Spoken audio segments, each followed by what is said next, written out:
dai kansiri nti mwasize bulungi amanya muzikola hajja Abdul Shafiq Lwanga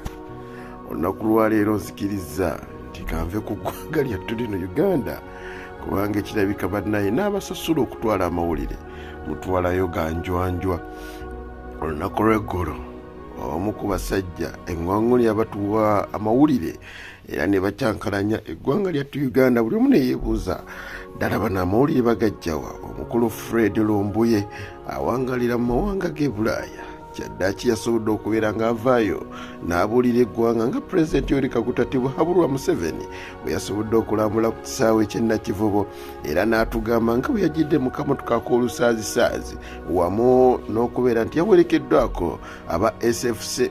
okusinziira katambi ye kennyini kaatulaga akali ku ssimu yakakakasa pulezidenti Yoweri Kaguta Museveni nti ekyaddala yali mu kisaawe yazze mu kisaawe ky'Ennakivubo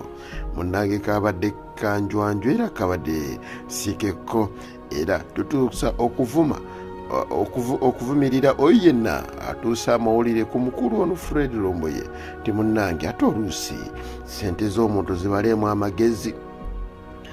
Omuntu eyabaddeyo yabadde Ticca Mpamire yasobodde okubeerayo era nga yabaddeyo ne Ssaabazonto wamu ne Kaleera comedian be babaddeyo omukulu ono Kaleera wamu ne Ssaabazonto abayise ba SFC ate n'agamba nti kwabaddeko n'omusirikale naye nga yono Ticca Mpamire gwakozesa enkya n'eggulu wali mu komedi we eyawadde Ticca Lumbuye amawulire gano Mukama Katonda tali kusonyiwa mu nsi eno wadde n'akamu naye bannayuganda kiki ddala kye mwagala ne mu kisiibo muno mwalamanzaani Uganda 2023 naye nga ebyo n'ebirawana nno ku fake media tosuwa amawulire amasugi tubeera nago buli lunaku puroguramu zaffe nga nzikyaliko wamu n'ebirala Mukama akunkume Uganda yagivaamu bambi komawo kubanga